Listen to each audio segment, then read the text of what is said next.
Normalmente, religiões são constituídas de alguns elementos básicos, como um livro sagrado ou alguma diretriz sagrada, normativa. Do cristianismo, qual é? A Bíblia. Religiões possuem também rituais, religiões também possuem comunidades, possuem tradições, e um elemento muito comum na maioria das religiões são templos. Templos, edifícios, construções, isso desde a antiguidade. Se você ler a Bíblia, você vai ver que desde a antiguidade existiam templos às divindades. E isso é comum, as pessoas construírem templos, edifícios aos seus deuses. Só que nós encontramos na Bíblia, especialmente no Novo Testamento, que Deus não habita em templos feitos por mãos humanas. E também encontramos na mesma Bíblia que Deus está edificando um templo, que Deus está edificando um santuário. E aí surge para nós o seguinte questionamento: se Deus não habita em templos feitos por mãos humanas e Deus está edificando um templo, construindo um santuário, qual é este santuário que Deus está construindo? Se você pudesse fazer uma visita, né? Você pode contemplar vários templos de religiões, mas se você pudesse visitar o templo, o santuário que o próprio Deus está construindo, seria com certeza uma rica experiência. A nossa reflexão de hoje se dá exatamente nesse tema, com base em Efésios 2, do 19 ao 22, que nós vamos ler, Efésios 2, 19 ao 22, que fala sobre um santuário que está sendo edificado, construído pelo próprio Deus. Efésios capítulo 2, versículo 19 ao 22.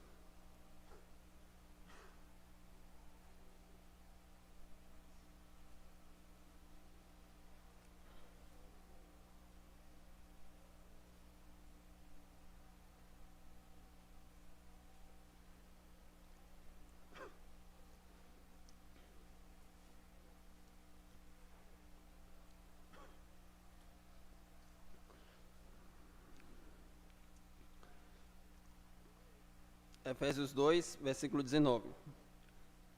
Assim, já não sois estrangeiros e peregrinos, mas concidadãos dos santos, e sois família de Deus, edificados sobre o fundamento dos apóstolos e profetas, sendo ele mesmo, Cristo Jesus, a pedra angular, no qual todo o edifício, bem ajustado, cresce para santuário dedicado ao Senhor, no qual também vós juntamente estáis sendo edificados para a habitação de Deus no Espírito. Então este é o templo, é o santuário que nós vemos na Bíblia, a habitação de Deus. Paulo está falando do ajuntamento, do corpo de cristãos, o grupo de cristãos reunidos, na verdade a igreja. Aqui especificamente ele refere-se à igreja universal, espalhada por todo mundo, todos os cristãos que Deus está construindo, mas ele faz essas considerações a partir de uma conclusão, quando ele diz no versículo 19, assim, ou portanto, tendo em vista o que ele acabou de falar antes, e ele falou antes, do versículo 11 ao 18, sobre um assunto muito interessante, que ele diz que é um mistério.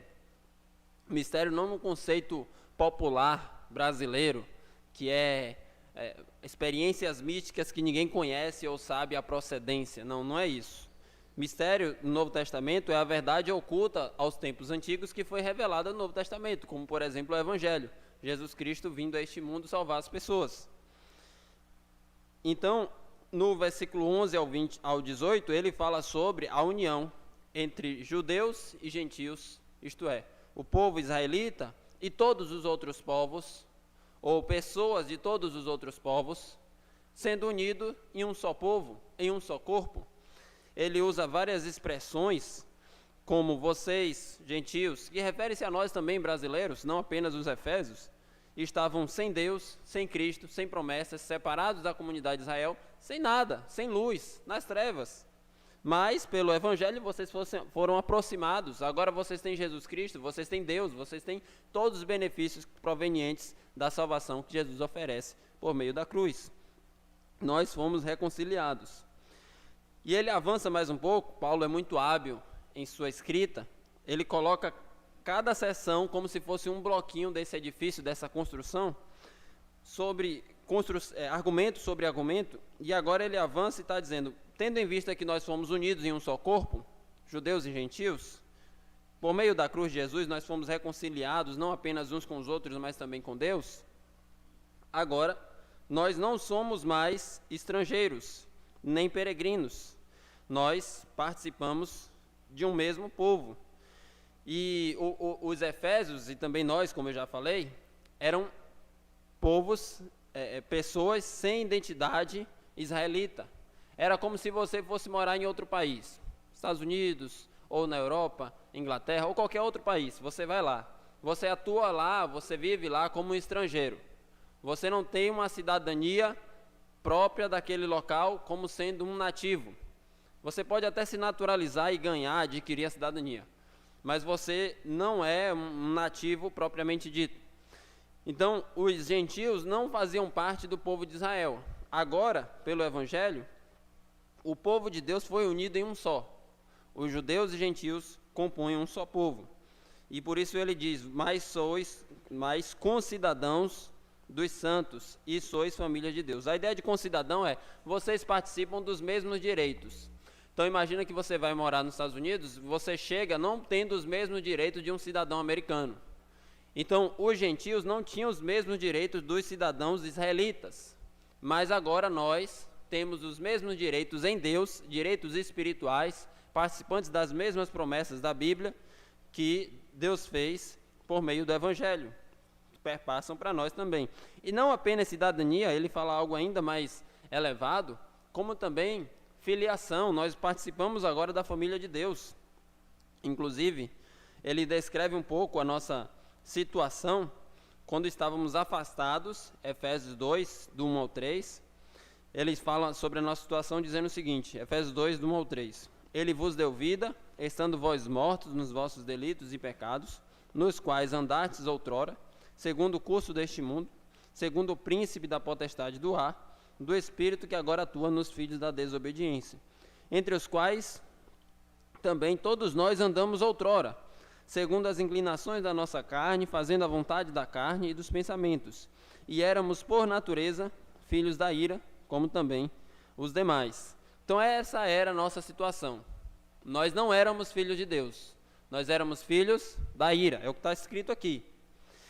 E nós nos tornamos filhos de Deus, conforme diz o capítulo 1, por meio da adoção. Nós fomos adotados por meio do sangue de Jesus.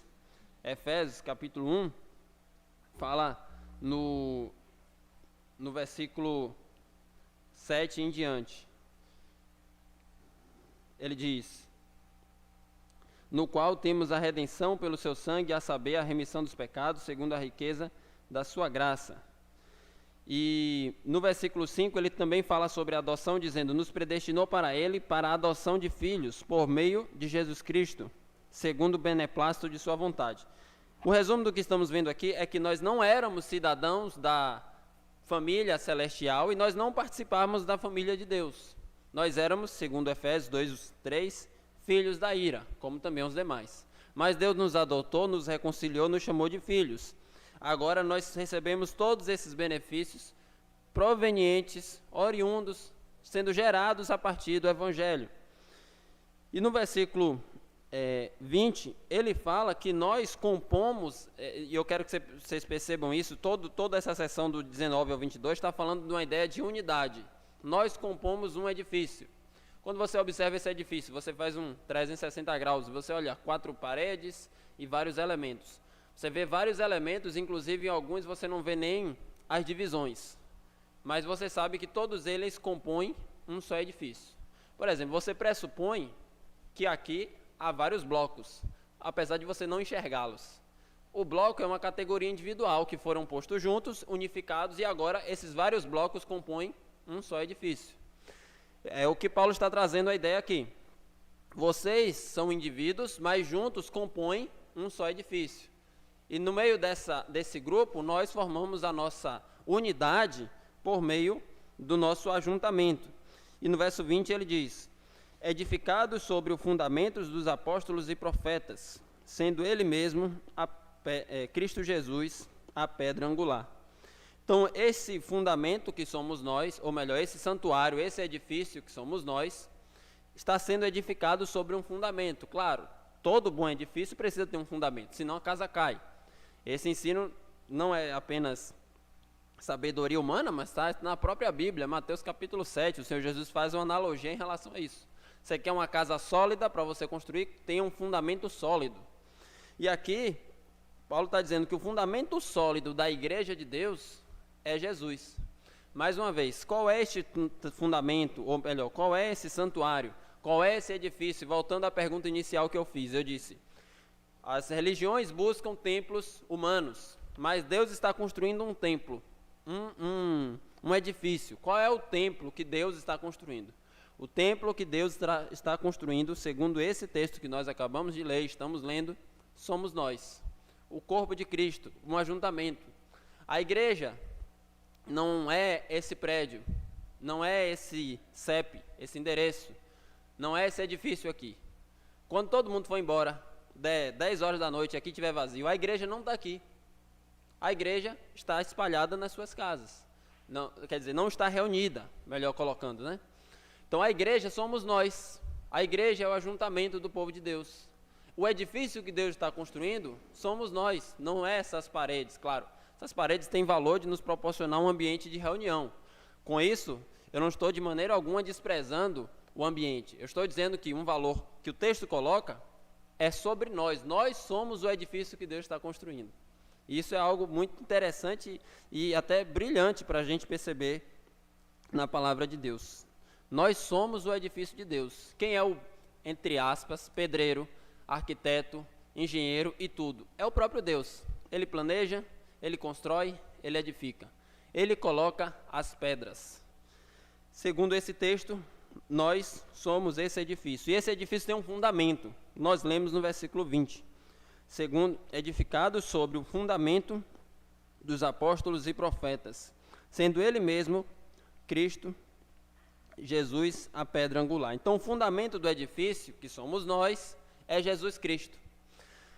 Este fundamento foi lançado a partir dos apóstolos e profetas. Essa era a função dos apóstolos e profetas, e isso é importante ser dito. Os apóstolos e profetas tinham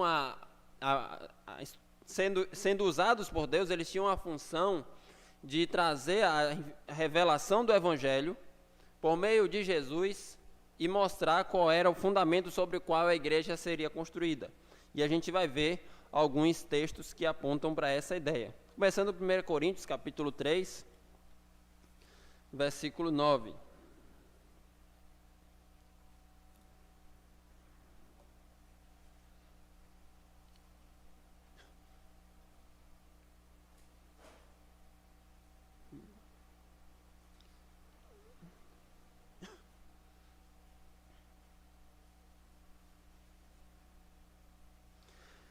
Primeira Coríntios 3, verso 9. Porque de Deus somos cooperadores, lavoura de Deus, edifício de Deus sois vós. Veja, ele não diz, edifício de Deus é o prédio que vocês se reúnem. Edifício de Deus é o local que vocês se reúnem. Edifício de Deus sois vós, falando para a igreja de Corinto. Segundo a graça que me foi dada, lancei o fundamento, como prudente construtor, e outro edifica sobre ele. Porém, cada um veja como edifica. Porque ninguém pode lançar outro fundamento além do que foi posto, o qual é Jesus Cristo. Qual é o fundamento da igreja? Jesus, e não há outro. Não pode existir outro. O fundamento da igreja é Jesus Cristo. Isso é importante ser dito porque o fundamento foi lançado pelos apóstolos. Como os apóstolos lançaram os fundamentos? Trazendo as informações e as revelações da pessoa de Jesus Cristo. Por meio do texto do Evangelho, por meio das cartas, por meio das epístolas, por meio da pregação. Os apóstolos e profetas tiveram essa função.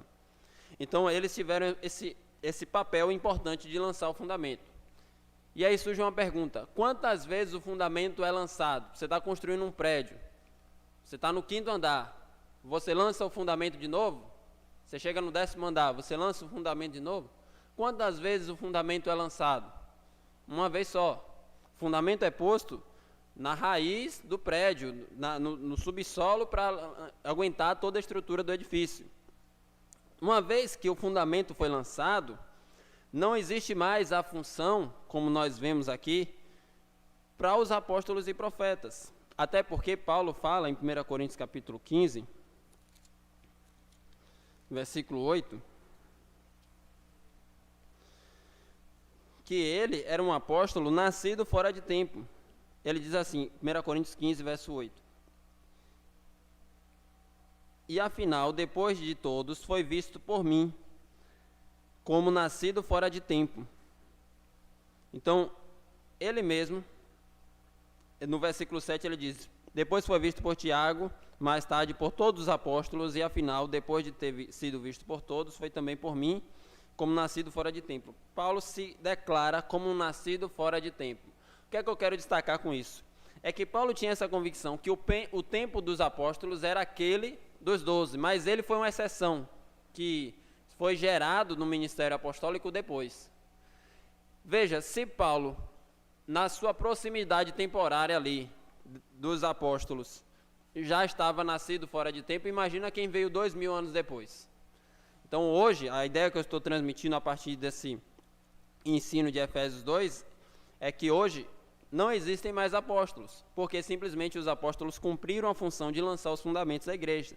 Os fundamentos foram lançados. Inclusive os requisitos que o texto de Atos, capítulo 21 e 22 diz para nós, para ser escolhido um apóstolo, são muito claros, que nenhum dos que se dizem apóstolos hoje cumprem esses requisitos. Atos 1, verso 21 e 22, diz assim: é necessário, pois, que dos homens que nos acompanharam todo o tempo que o Senhor Jesus andou entre nós, começando no batismo de João, até o dia em que dentre nós foi levado às alturas, um destes se torne testemunha conosco da sua ressurreição.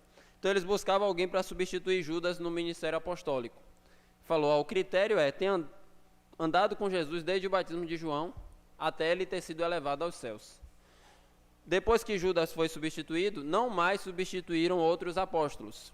Acabou ali, naquele número, dos 12 e Paulo. E Paulo já era uma exceção, nascido fora de tempo. Tudo isso para dizer que o edifício da igreja já foi lançado. O edifício da igreja é o fundamento apostólico, é Jesus Cristo. Inclusive, essa ideia não está apenas aqui em Efésios 2, que o fundamento da igreja é Jesus Cristo, como também nós já lemos em 1 Coríntios capítulo 3, mas o próprio Jesus declarou isso. Ele pergunta, quem diz o povo ser o filho do homem? Mateus 16, aqui eu vou resumir. E aí os discípulos respondem, alguns dizem Jeremias, João Batista, Elias, alguns dos profetas. E vocês, quem dizem que eu sou? E aí Pedro respondeu, tu és o Cristo, o Filho do Deus vivo. Pois você disseste bem, não foi carne e sangue quem te revelou, mas meu Pai que está no céu. E eu te digo, tu és Pedro, e sobre esta pedra edificarei a minha igreja. Qual é a pedra? A declaração dele. Jesus é o Cristo, o Filho de Deus vivo. Portanto, a igreja verdadeira é construída sobre este fundamento, que é Jesus Cristo, Jesus o nosso Messias, Jesus o nosso Salvador. Isso é muito importante, porque a igreja não pode ter outro fundamento senão a pessoa de Jesus Cristo. Tem muitas pessoas, infelizmente, que buscam construir novas igrejas a partir de si mesmas, para construir um ministério com sua foto, seu perfil estampado. Mas a igreja não precisa disso. A igreja não precisa de personalidades. A igreja precisa de um nome só, Jesus. Todos nós um dia podemos passar e daqui a 100 anos, se Jesus não voltar, e pela graça de Deus essa igreja estiver de pé, essa geração não vai estar aqui mais presente, todos nós vamos morrer. Mas Jesus vai continuar. E é isso que importa. Jesus é o fundamento e é aquele que faz a igreja permanecer. A igreja verdadeira é fundamentada em Jesus, não em homens, não em personalidades, não em pessoas. Pedro entendeu isso muito bem, afirmou isso em Atos, afirmou isso na sua epístola. Esse ensino não está apenas no Novo Testamento, como está também no próprio Antigo Testamento. No Salmo 118, versículo 22, Isaías capítulo 28, versículo 16, são vários textos que mostram que essa pedra, aqui eu estou resumindo a ideia, que os construtores rejeitaram, foi a pedra mais importante na construção de Deus. A pedra que os construtores rejeitaram é Jesus sendo rejeitado pelos homens, mas na construção de Deus, que é a igreja, que somos nós, é a pedra mais importante desse edifício, é a pedra angular, é a pedra que cumpre a principal função. E nós, o que somos nesse edifício? Nós vemos isso em 1ª Epístola de Pedro, capítulo 2, versículo 5. 1ª Epístola de Pedro, capítulo 2, verso 5.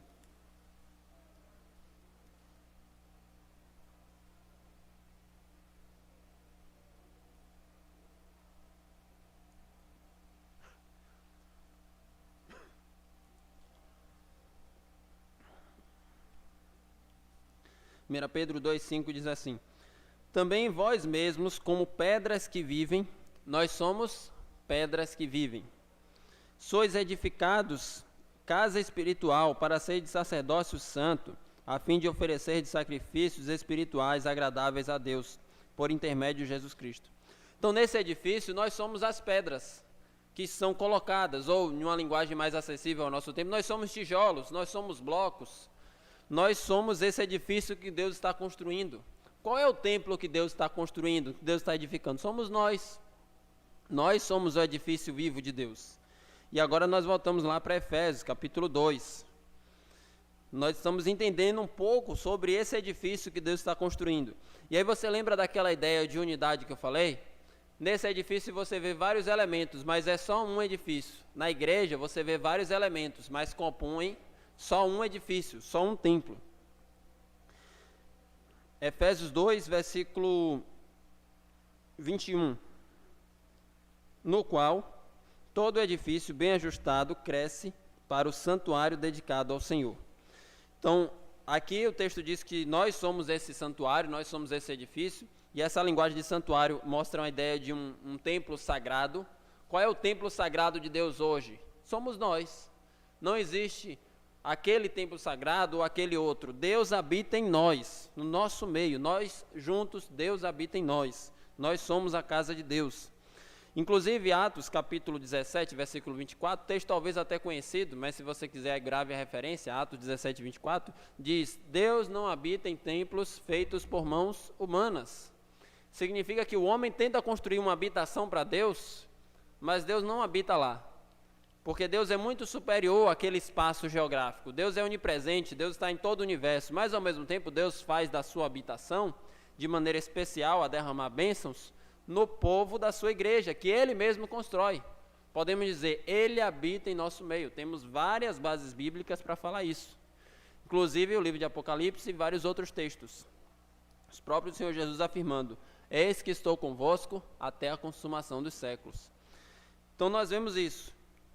Inclusive nós vemos também João 2,19, o próprio Senhor Jesus afirmando que Ele iria levantar outro templo. Tudo isso que nós estamos vendo, esses versículos, é para considerar, entender qual é essa edificação que Deus está construindo.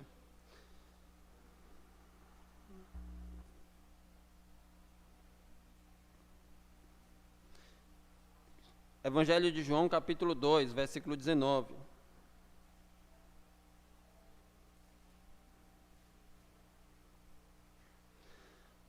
Evangelho de João 2,19 diz: Jesus lhe respondeu: destruí este santuário, e em 3 dias o reconstruirei. Replicaram os judeus: em 46 anos foi edificado este santuário. Tu, em 3 dias o levantarás? É bem interessante esse diálogo, porque os judeus estão numa perspectiva materialista, dizendo: você vai destruir, imagina, era um edifício bem maior do que esse. Imagina um homem só falar assim: ó, você pode destruir esse prédio todo, que eu vou reedificar em 3 dias. Você dizer: não, como é que você vai reedificar um prédio em 3 dias? Só que era um prédio bem maior do que esse. E aí o versículo 21 diz: ele, porém, se referia ao santuário do seu corpo. Quando, pois, Jesus ressuscitou dentre os mortos, lembraram-se os seus discípulos que ele dissera isto, e creram na Escritura e na palavra de Jesus. Então Jesus fala que o santuário dele não seria mais aquele. No Antigo Testamento, Deus até trabalhou com um santuário visível, começando pelo tabernáculo, depois passando pelo templo. Mas hoje o santuário de Deus somos nós. Nós somos essa habitação de Deus. Inclusive, isso é bem relevante ser dito na Epístola aos Efésios, porque eu disse aqui numa das primeiras mensagens, não sei quantos de vocês lembram, que Efésios era caracterizada pela idolatria à deusa Diana. E essa deusa tinha um templo gigante na cidade, que era considerado uma das 7 maravilhas do mundo. Era uma atração turística.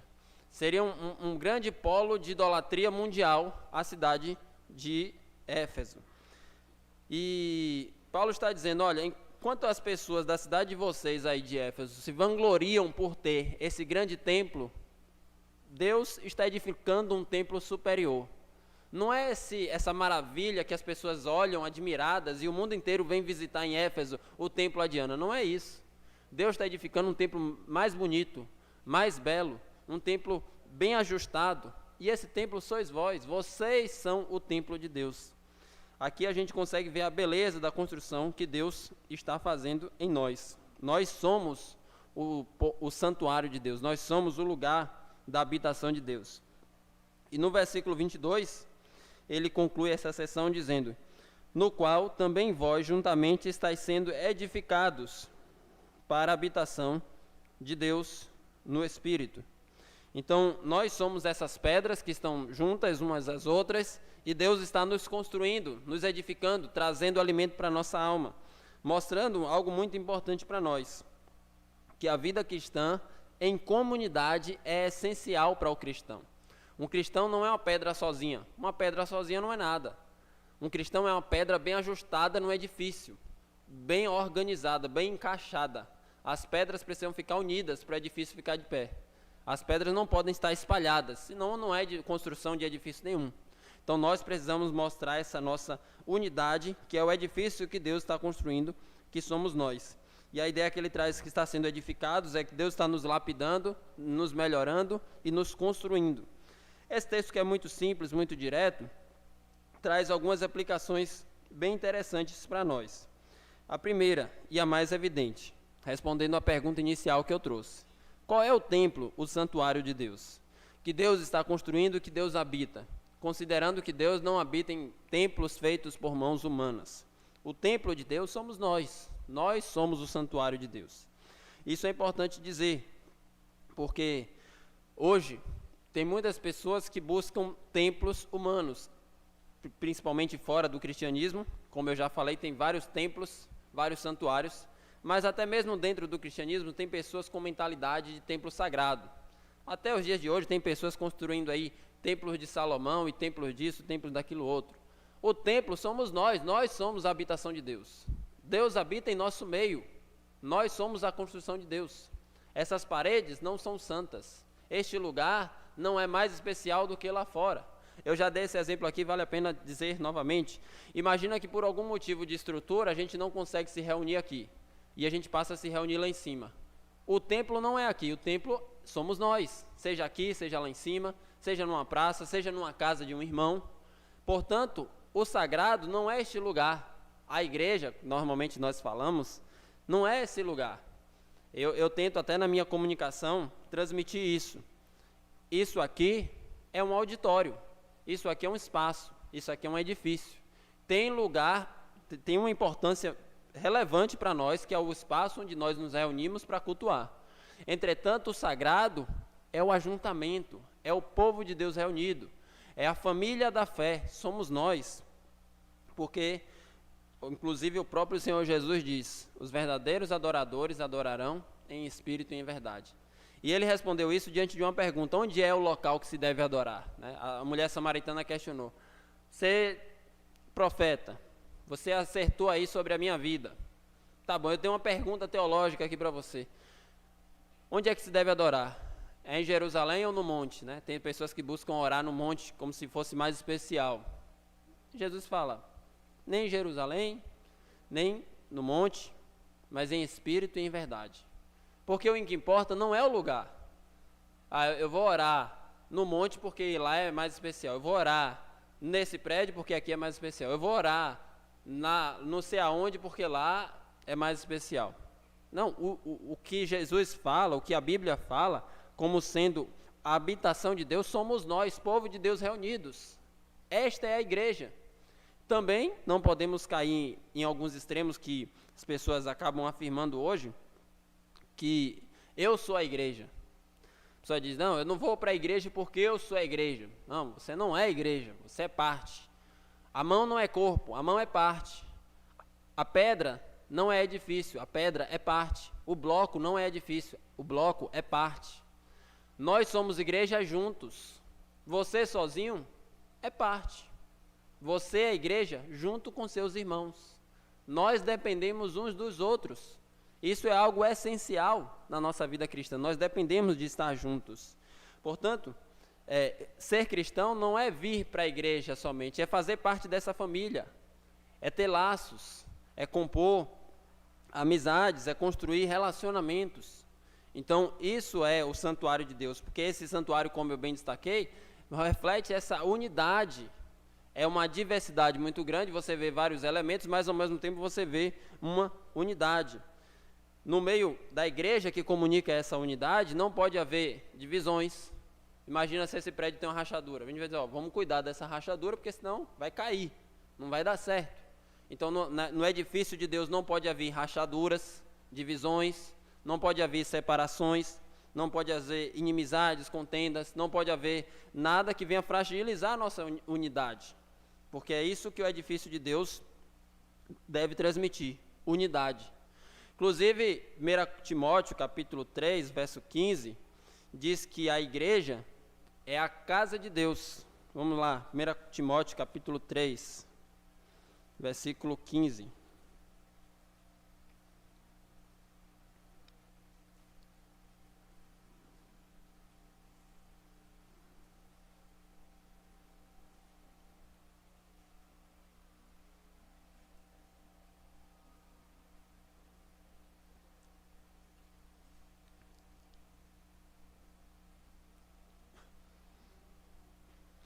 Timóteo 3,15.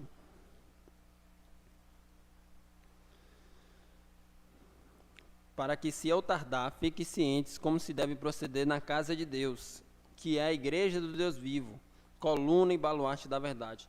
Então, a ideia de casa de Deus é um tema amplo na Bíblia, desenvolvido do início ao fim, que basicamente se refere sobre a habitação de Deus. Onde é que Deus habita de forma abençoadora?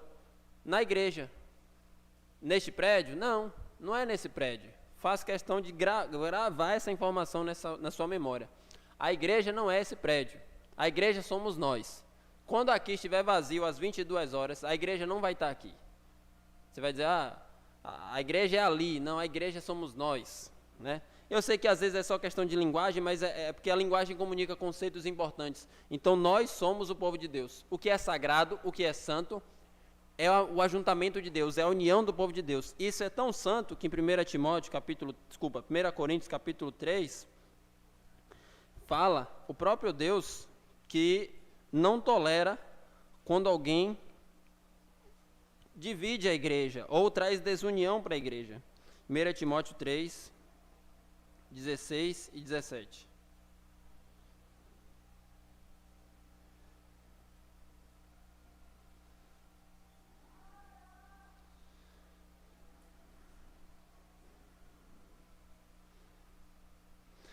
Timóteo 3, 16 e 17. Não sabeis que sois santuário de Deus e que o Espírito de Deus habita em vós? 1 Coríntios 3. Eu falei outro? 1 Coríntios.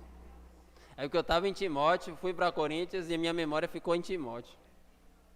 1 Coríntios 3, 16 e 17.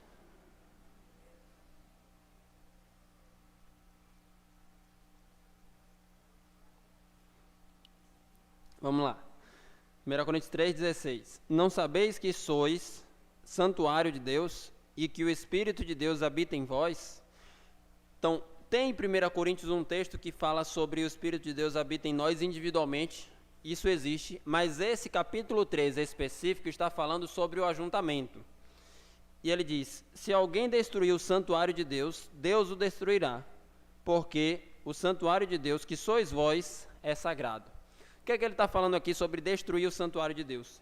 Mais alguns versículos antes, ele está falando sobre divisões na igreja. Como ele diz, versículo 4, 1 Coríntios 3, 4. Quando, pois, alguém diz, eu sou de Paulo, e outro, eu de Apolo, não é evidente que andais segundo os homens? Quem é Paulo? Quem é Apolo? Quem é Paulo? Então ele está dizendo, olha, as pessoas estão fazendo partidarismo na igreja. E no versículo 17, se alguém destruir esse santuário de Deus por meio de divisões, Deus o destruirá, porque Deus não gosta dessas divisões na igreja. Aqui mostra o zelo do próprio Deus com o seu povo, com a unidade da igreja. E Paulo, sendo usado por Deus, revela aqui para nós que Deus não quer essas divisões partidárias por gostos, por interesses, por questões de personalidades, etc. Então isso é o que a gente aprende. O santuário de Deus somos nós. Onde é o lugar sagrado que Deus habita? No meio do povo de Deus, no ajuntamento do povo de Deus. Este é o lugar sagrado. Como eu disse, repito, este espaço aqui é importante, é relevante para nós, agrega para nós muito valor, é o ambiente onde Deus nos proporcionou para a gente se reunir. Entretanto, esse espaço não é sagrado. Sagrado é este povo sentado nessas cadeiras, juntos, reunidos no nome de Jesus. Esse povo reunido, sim, é santo e consagrado ao Senhor. Muito mais do que poderíamos pensar sobre essas paredes e coisas desse tipo. Então, quando você disser, eu vou para a casa de Deus, tenha em mente que a casa de Deus não é esse prédio, mas é essas pessoas. Você pode se lembrar até no rosto dos seus irmãos, dizendo, eu vou para a casa de Deus. Porque a casa de Deus somos nós, o ajuntamento.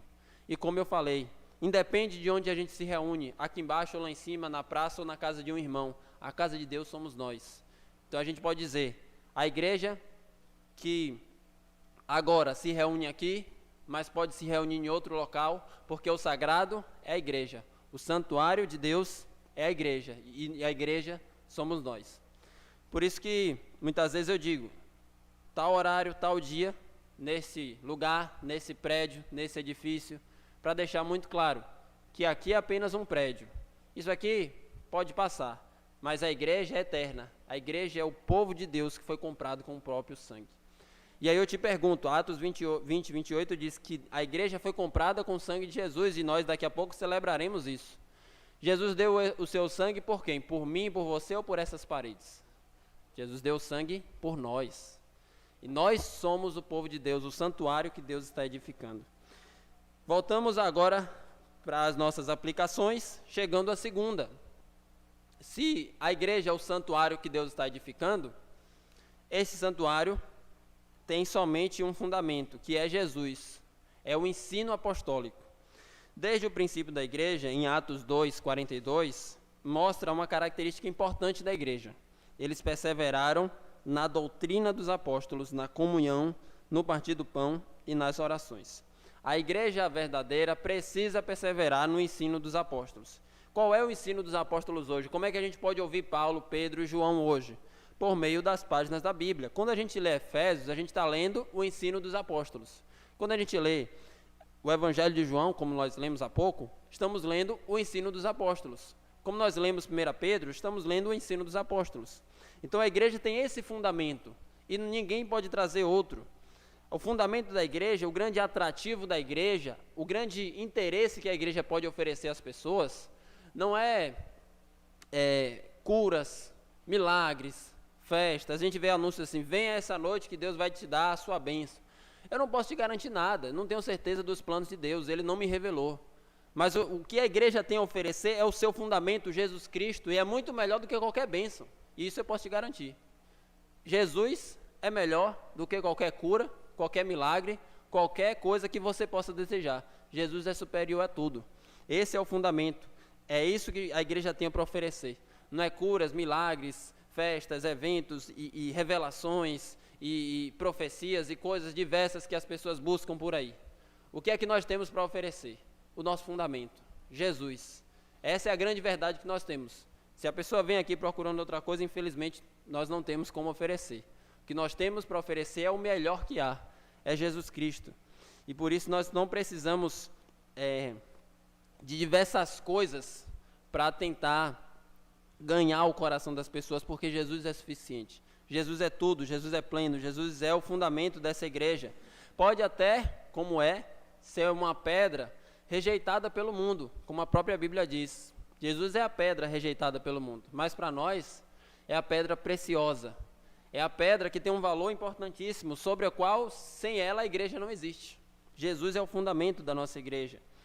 A palavra de Deus é o fundamento da igreja, porque nela nós encontramos Jesus.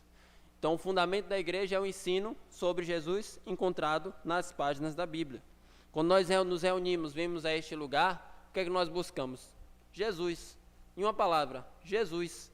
E onde é que nós encontramos ele? Na Bíblia, nas páginas da Bíblia Sagrada. É por isso que toda a Bíblia, todo o culto, tudo que nós fazemos gira em torno da Bíblia. Seja os nossos louvores, as nossas orações são bíblicas, a leitura, a ministração, o ensino da palavra, tudo isso tem que ser direcionado pela Bíblia, porque é lá que nós conhecemos Jesus. E Jesus é o fundamento da igreja. Ele sempre vai ser importante, sempre vai ser relevante, ele é o principal assunto que nós temos e é para ele que nós vivemos. Ele é tudo, ou nas palavras de Paulo, porque dele, por ele, para ele são todas as coisas. É o nosso principal assunto. É aquele assunto que deve trazer alegria para a sua alma. É aquilo que você gosta de falar sobre, mais do que futebol, novela, filmes e séries. É aquele que provoca sorriso em seus lábios só de ouvir o seu nome, Jesus, que te traz alegria, porque você o conhece, você o ama, você o experimenta. Não é uma ideia distante que você ouve as pessoas falarem, um ensino que o pastor prega na igreja, é uma pessoa que você se relaciona, é o seu tudo, é o que nós temos de melhor. Esse é o fundamento da igreja. E a igreja verdadeira tem este fundamento a expor e a pregar, Jesus Cristo. Dia após dia nós ensinamos e expomos, pregamos às pessoas sobre isso, Jesus Cristo. Esse é o nosso principal assunto, é o nosso fundamento. Não temos outra coisa a oferecer. Não vemos aqui trazer promessas que Deus não prometeu, trazer propostas de milagres, disso, daquilo, de que sua vida vai ser tudo de melhor. Eu não sei. O que eu sei é que Jesus é melhor do que tudo que você já tem hoje. Jesus é a garantia que nós temos para te oferecer. E ainda, dentro desse texto, chegamos à nossa terceira aplicação, que nesse momento é direcionado, caso tenha alguém aqui, que ainda não experimentou desse relacionamento com Jesus. O fundamento de tudo que nós falamos aqui é Jesus. Só existe uma igreja porque Jesus veio antes, e ele é o fundamento dessa igreja. E ele faz com que essas pessoas sejam participantes desse edifício. E eu devo dizer, fora de Jesus, não há vida que vale a pena. Fora de Jesus, nada faz sentido. Ou nas palavras de Eclesiastes, a vida é um vazio, é vaidade, nada faz sentido. E Jesus é o que dá significado à sua existência e te faz parte de uma família. Essa palavra nós lemos aqui em Efésios 2, uma família, a família de Deus. Uma família que te ama, uma família que te ajuda a estar mais próximo do Senhor. Uma família que é falha, uma família de pecadores, uma família que pode até errar, mas é uma família que está sendo edificada e aperfeiçoada pelo próprio Deus. Uma família que tem seus defeitos, mas que o Pai Celestial cuida de cada um como sendo seus filhos. E nesse momento, Deus te convida, por meio do sangue de Jesus, a fazer parte dessa família, a se arrepender dos seus pecados, a olhar para Jesus como sendo o fundamento não apenas da igreja, mas da sua vida. Que Jesus não seja o fundamento apenas da igreja, mas da sua própria existência. Que ele seja não apenas alguém que você ouve falar, mas a principal pessoa da sua vida. O que eu estou te propondo é algo extremamente desafiador, porque ao mesmo tempo que essa salvação é de graça, que você não precisa e não tem como pagar a salvação, mas você tem que abrir mão de tudo, porque Jesus diz, quem quiser vir após mim, tome a sua cruz e siga-me. Então este convite é para você colocar Jesus em primeiro lugar na sua vida, e ele não aceita ser dividido. Ele não quer ser o segundo, terceiro ou quarto. Ele não quer ter apenas um dia da sua semana onde você vem para a igreja. Ele quer em todos os momentos ser o primeiro. Então ele te convida a você se arrepender dos seus pecados, dobrar o seu joelho diante dele e dizer, Senhor, me salva, por meio da cruz. E por meio da cruz, ele pode perdoar os seus pecados. Por meio da cruz, ele pode te fazer participante dessa família. Ele pode te fazer participante desse edifício. E você compor e fazer parte dessa casa de Deus que nós falamos aqui, que é o santuário que Deus está construindo. Tudo isso é oferecido, como nós lemos ainda em Efésios 2, gratuitamente, porque pela graça sois salvos e isso não vem de vós, é dom de Deus. Se Deus tocou o seu coração, ore a Ele e peça para que Ele te conceda essa mesma graça e te conceda a salvação que vem por meio de Jesus Cristo. Que Deus nos ajude, irmãos, a sermos uma igreja fiel ao fundamento apostólico e um edifício bem ajustados ao que Deus está construindo nesse mundo. Que sejamos juntos esse templo sagrado que Deus está operando aqui no nosso meio.